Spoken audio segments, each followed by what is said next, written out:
The second my husband pointed at the front door and told me to apologize or get out, I felt something shift in my chest that I can only describe as relief. He had no idea what that sentence was about to cost him. It started at a 4th of July cookout at his parents' place in Ohio, the kind of gathering where 30 relatives show up, everyone's got a paper plate of ribs, and somehow by 9 o'clock half the family has picked a side in an argument that started over nothing. By the time the fireworks went off down the street, everyone at that table had chosen theirs. His mother called me cold. His younger brother called me ungrateful. Then my husband stood up, jaw tight, and said the words that ended our marriage without either of us realizing it yet. Apologize right now, or you can go home. I glanced toward the house, where our 4-year-old daughter Maddie was asleep on her grandmother's couch with a fan blowing on her. Then I looked back at him and made a decision so quietly that even I didn't fully register it in that moment. By the following week, neither of us would be sleeping in that house again. My name's Erin. I was 36 the summer my husband gave me an ultimatum he was completely sure I'd cave on. Danny and I had been married for 7 years. We had Maddie, and for most of that marriage I'd spent more energy managing his family's opinions of me than actually living my life. Danny wasn't cruel, I want to be fair about that. He showed up to work every day. He adored our daughter. He split the mortgage without complaint. But something happened to him whenever his mother or his brother Kyle were in the room. He stopped being my husband and turned into their referee, except he only ever called fouls on me. His mother Carol had an opinion about everything: how I seasoned chicken, how I dressed for church, how much screen time Maddie got. I tried patience first, then I tried humor. Eventually I just went quiet, because every time I brought it up to Danny he gave me the same line: "That's just mom being mum." The cookout that ended things happened on a Saturday. Sprinklers running in the yard, a card table sagging under potato salad, kids chasing each other with sparklers even though it wasn't dark yet. Maddie was next to me picking watermelon off her plate when Carol walked over, looked down and made a face like she'd smelled something off. "She's not having any cake," I told her. Maddie's pediatrician wanted us cutting back on sugar because of her ear infections and antibiotics. Carol snorted. "That's an excuse if you ask me." A couple cousins glanced over. I felt that old familiar tightening in my stomach. "I'm just following what her doctor told us," I said, keeping my voice level. Before Carol could respond, Kyle chimed in from across the table. "Here we go. Erin read one parenting blog and now she's Dr. Sears." A few people laughed. My face went hot. Normally I'd have swallowed it and passed the coleslaw, but something in me was done swallowing things. Maybe it was the 100th comment instead of the first. Maybe it was that Maddie was sitting right there, listening. "I don't think listening to a doctor is something to make fun of," I said. The table went quiet for a second. Carol's arms crossed. "There she goes again." "There I go what?" "Being difficult, Erin. You're always so difficult." That word landed like a slap. Difficult, for defending a decision about my own kids' antibiotics. Suddenly half the table had an opinion. Suddenly I wasn't the one who'd been criticized. I was the one causing a scene. I looked at Danny, waiting for one sentence. Just one. "She's right. Let's drop it." Instead he sat there, arms folded, watching it happen like it was a tennis match. Kyle made one more crack, something about how I always turned family get-togethers into a courtroom. That's when I stopped holding back. Not yelling, just finally saying, out loud, in front of everyone, how exhausting 7 years of being the family punching bag had been. The backlash was instant. Every single person at that table turned on me, Danny included.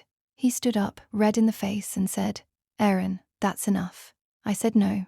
The whole backyard went silent. And then came the line: "Apologize right now, or you can go home."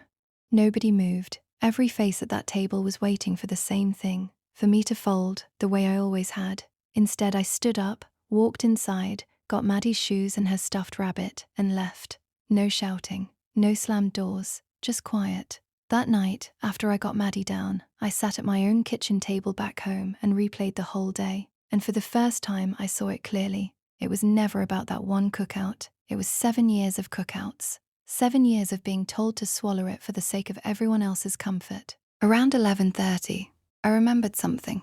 2 years before, a college roommate named Priya, who'd moved to Portland to help launch a logistics startup, had once half-jokingly offered me an operations role if I ever wanted out of Ohio. I'd laughed it off at the time. That night I texted her. I wasn't expecting anything. She wrote back within 20 minutes. The offer still stood, and honestly, they needed someone sooner rather than later. 4 days of quiet calls and spreadsheets later, I booked 2 one-way tickets, mine and Maddie's, and stared at the confirmation email longer than I probably needed to. For the first time in years, I wasn't waiting on anyone's permission, and nobody in Danny's family had the faintest idea what was coming. Buying the tickets was easy compared to what came next, acting normal for 2.5 weeks. I dropped Maddie at daycare, went to work, replied to Carol's group text about Sunday dinner, smiled when I was supposed to smile, all while quietly packing up an entire future in the background. Priya walked me through the move. It wasn't some glamorous escape. It was a steady operations job with real benefits, in a city where nobody knew my in-laws' phone numbers. I lined up an apartment near a good elementary school, sorted daycare transfer paperwork, checked Maddie's pediatric records. Every choice ran through one filter. Would this make things better for my daughter? If yes, I kept going. If no, I dropped it. Meanwhile, Danny behaved exactly like I expected. At first, he barely brought up the fight. Then the text started. "You ready to talk yet? Mom feels bad about how it went." That second one nearly made me laugh out loud. Not because it was funny, but because in 3 weeks, not one person had asked how I felt, only how everyone else felt. Carol called twice a day. Kyle sent a paragraph about family loyalty. I stopped responding, stopped explaining myself, stopped defending. It turns out silence is its own kind of leverage. People can't twist words you never give them. The night before our flight, Danny came home with a bag of takeout from the Thai place we used to go to on our anniversary, his standard peace offering, one that usually worked on me. We sat at the table while Maddie slept upstairs. "I think we've let this go on long enough," he said. I told him I agreed. He smiled, relaxed, sure he'd won. Knew you'd come around eventually. I almost felt bad for him. Almost. The next morning, while he was at the plant, Maddie and I drove to the airport. I left a letter on the counter. Nothing bitter, nothing dramatic, just the truth. Why I was leaving, what had to change, and why I wasn't going to raise my daughter believing she had to accept disrespect to keep everyone else comfortable. My phone started blowing up somewhere around the TSA line. By the time we landed and I turned it back on, there were 40-some missed calls. I didn't call back until that evening after Maddie had fallen asleep watching cartoons in our new apartment. "Erin." Danny's voice cracked when I finally picked up. "Tell me you didn't actually do this." I looked out at a city I'd never lived in before. "I did." "This is crazy." "What's crazy," I said, "is spending the next 20 years apologizing for having boundaries."